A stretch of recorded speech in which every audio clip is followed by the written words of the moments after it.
Hi tears, எப்பயுமே ஒரே மாதிரி தோசை சாப்பிட்டு போர் அடிச்சிருச்சா? அப்போது நீங்கள் இதை ட்ரை பண்ணுங்கள். இது ஹெல்த்தியும் கூட. அதுக்கு நீங்கள் ஒரு ஆனியன் எடுத்துக்கோங்க. ரொம்ப சின்ன சைஸ் இல்லாமல் மீடியம் சைஸில் கட் பண்ணிக்கோங்க. அப்புறம் ஒரு சின்ன பீஸ் ஆஃப் கோகோனட் எடுத்துக்கோங்க. அதையும் மீடியம் சைஸ்லேயே கட் பண்ணிக்கலாம். எதுக்குன்னா நம்ம இதை எல்லாமே மிக்சியில் தான் போட்டு அரைக்க போகிறோம். அப்புறம் ஒரு 2 சில்லி எடுத்துக்கோங்க. அதையும் ஒரு ஆஃப் பீஸாக கட் பண்ணி வச்சுக்கோங்க.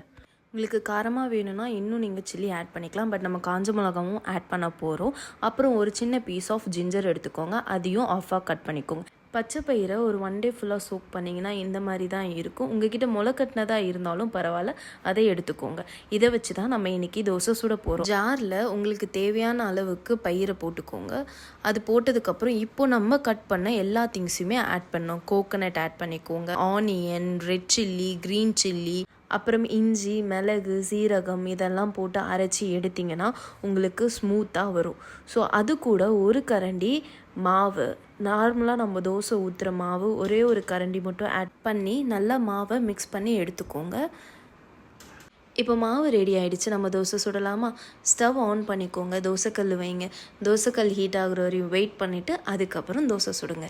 உங்களுக்கு கல் தோசை மாதிரி வேணும்னாலும் நீங்கள் சுட்டு எடுத்துக்கலாம். இல்லை மேலிசா இந்த மாதிரி வேணும்னு நினச்சாலும் நீங்கள் சுட்டு எடுத்துக்கலாம். தோசைக்கு மேலே ஆனியனை குட்டி குட்டியாக கட் பண்ணி வச்சுருந்த பீசஸை போட்டு நல்லா ஹீட் ஆகுற வரையும் வெயிட் பண்ணிவிட்டு அதுக்கப்புறம் தோசையை திருப்பி போட்டு இந்த மாதிரி கலர் சேஞ்ச் ஆனதுக்கப்புறம் நீங்கள் தோசையை எடுத்து சாப்பிடலாம். நான் இதில் சுத்தமாக ஆயிலே ஆட் பண்ணல. சப்போஸ் நீங்கள் டயட்லலாம் இருக்கிறீங்க, அப்போது ஆயில் ஆட் பண்ண தேவையில்லை. இந்த தோசையை ட்ரை பண்ணி பாருங்கள். ஒரு நல்ல ஹெல்தி பிரேக்ஃபாஸ்ட்டும். நான் இந்த தோசைக்கு சாம்பார் வச்சு ட்ரை பண்ணேன். அண்ட் இந்த மாதிரி ஹெல்தியான டிப்ஸுக்கும் டயட்டுக்கும் என்னோடய சேனலை ஃபாலோ பண்ணிக்கோங்க.